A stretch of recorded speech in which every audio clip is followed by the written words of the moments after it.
नमस्कार। कभी सोचती हूँ कितना विराट व्यक्तित्व, कितना अद्भुत जीवन चरित्र। क्या हम मिशन से जुड़ने वाले, गुरुवर को अपने गुरु के रूप में वर्ण करने वाले कभी उन्हें समझ भी पाएंगे? और तब यही बात सामने आती है, जाकी रही भावना जैसी, हरि मूरत देखी तिन तैसी। जितनी हमारी भावना प्रखर, उतना ही हम उन्हें जान पाएंगे।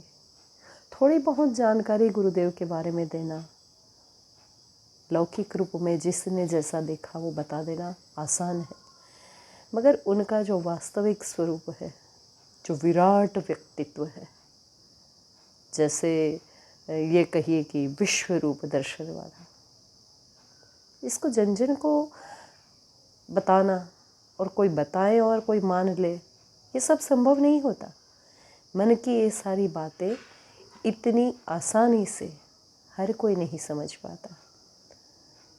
ये चीज़ें अनुभव की चीज़ें हैं, और जहाँ अनुभव की बात होती है तो बस उनसे जुड़कर जितनी गहराई से आप जुड़े, जितनी उनको आप पर अनुकंपा या कहिए कि जितनी उनकी मेहर आ जाए, अपने आप को वो उतना ही खोलते हैं किसी के भी सामने। और जितना उनको जान लिया, ये समझ लेना कि पूरे समुद्र से एक अंजलि भर जल मिल गया। वो हर किसी की पहुंच में नहीं है।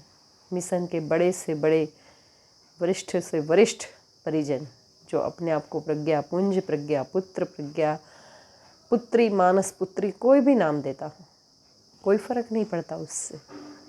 कोई ये कह ले कि मैंने गुरुवर को पूर्ण रूप से जान लिया है, तो वो आडंबर कर रहा है, दिखावा है, धोखा है दुनिया से, और दुनिया से ज़्यादा अपने आप से, क्योंकि उन्हें कोई पूर्ण रूप से जान ही नहीं पाता। आज तक हवा को कितने लोगों ने जान लिया?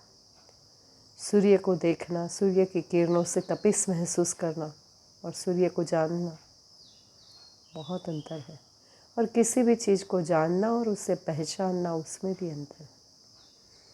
जानते तो हम बहुत लोगों को है, मगर असली परिचय तो तब मिलता है किसी का जब उनके सानिध्य में जाते हैं, उनके करीब जाते हैं, उनसे संबंध बनते हैं हमारे। तो गुरुवर को कोई कहे कि हमने जान लिया, पहचान लिया, तो ये गलत ही होगा।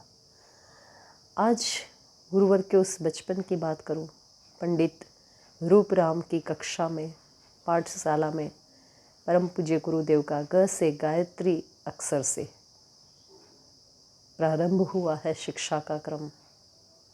और गांव की उस घर में ही चलाई जाने वाली पाठशाला में गुरुदेव ने अक्षर ज्ञान प्राप्त किया।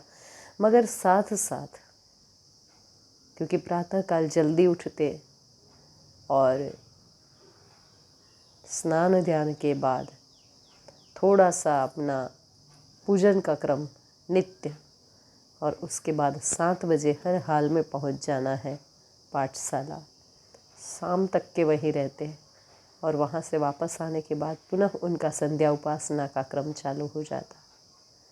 तो उनको खेलना कूदना जो कहो, वो समय वही था जब वो गुरुकुल में हो। कुछ समय उनको फ्री में भी दिया मिलता होगा जब वो बच्चे अपना मनोरंजन करते होंगे, मगर बालक श्री राम सबसे अलग थे। वो जब भी मौका मिलता पालती मार के ध्यान लगाने बैठ जाते। कुछ बच्चों को उनके इस क्रम में रुचि आने लगी, और तब कुछ बच्चों की उत्सुकता जगी, तब ये एक खेल का स्वरूप ले लिया। साधना का खेल बच्चों को लुभाने लगा, और श्री राम की टोली में कुछ बच्चे जुड़ गए।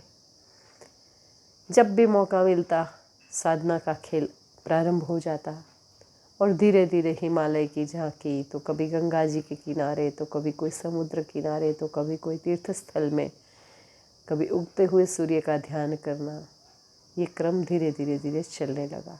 बहुत ज़्यादा सटीक शब्द नहीं, उतनी छोटी सी उम्र में बच्चा जानेगा भी कितना, मगर जो पूर्व के संस्कार थे, कुछ थोड़ी बहुत बातें श्री राम बताने लगे थे। एक दिन दोपहर के समय कक्षा से गायब हो गए।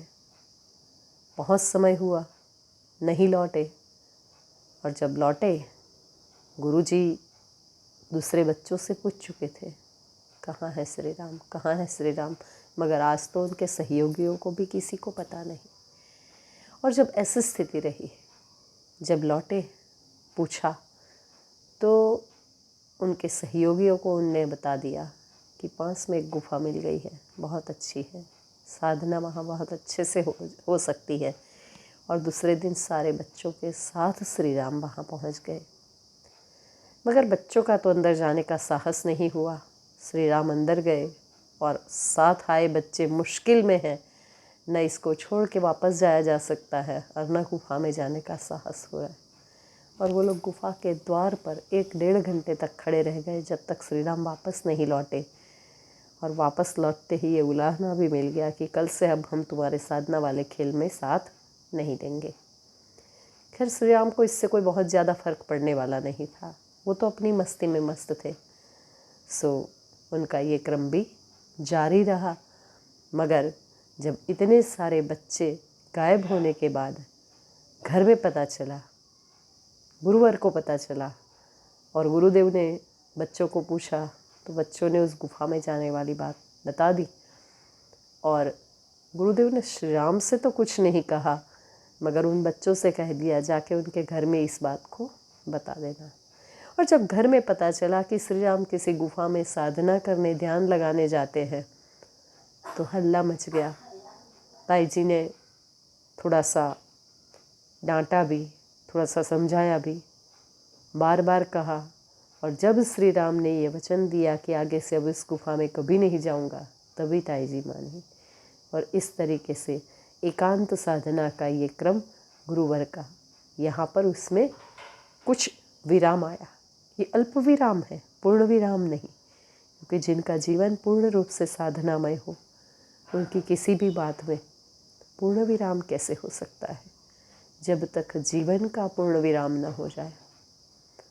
और गुरुवर के लिए तो उनकी जीवनी को एक असमाप्त जीवनी कहा जाता है, क्योंकि जीवन का विराम हुआ है, इस मानव देह का विराम हुआ है, उस चेतना का, उसकी दिव्य यात्रा का विराम कभी नहीं हो सकता। ऐसे महापुरुष मरते थोड़ी ना, ये अमर होते हैं। इसीलिए जब मैं बात करने जाती हूँ गुरुदेव की, मुझसे ये कहते नहीं बनता कि गुरुवर कहते थे, गुरुवर ऐसे थे। गुरुवर है, आज भी है, अपनी चैतन्य स्वरूप में हम सबके बीच है। कहने को तो 2 जून 1990 गायत्री जयंती का दिन, और वो गायत्री माता में विलीन हो गए। माँ का बेटा माँ की गोद में समा गया, हमेशा के लिए सो गया। मगर चैतन्य रूप में, चेतना के रूप में वो आज भी है, तब से ज़्यादा प्रखर, ज़्यादा मुखर है। तब कहते थे गुरुवर, हमेशा उनने एक बात कही है कि जब तक देह है, इस देह की मजबूरी है। क्या मजबूरी है?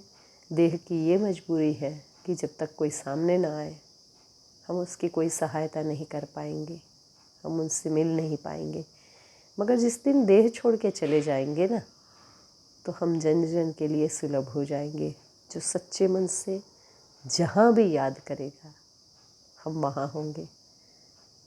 अपने आप को उन्होंने पंडित रूप राम की पाठशाला में अक्षर ज्ञान देने वाले बालक श्री राम से आगे बढ़कर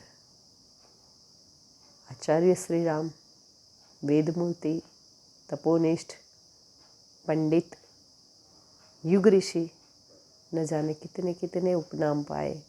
और सबसे बड़ा उपनाम पाया करोड़ों गायत्री परिवार के साधकों के अभिभावक के रूप में, गुरुदेव के रूप में। पिता है वो हम सबके, और वंदनीय माता जी माँ। एक सांसारिक माता पिता अपने बच्चों की जितनी देखभाल कर सकते हैं, उससे कई गुना देखभाल, उससे कई गुना प्यार, निरंतर अनुदान वरदान लुटाते रहना, यही उनका जीवन मंत्र रहा। आइए, गुरुवर के बारे में बातें तो बहुत सारी हैं, पर रोज़ थोड़ी थोड़ी। आज विराम, कल उनका छोटी सी उम्र में हिमालय के लिए प्रस्थान करने का प्रसंग लेंगे। देखते हैं इतनी सी उम्र में साधना की, अपनी दिव्य सत्ता से मिलने की जो तड़प है उनमें, उनके जीवन में कैसा निखार लाती है। जय गुरुदेव।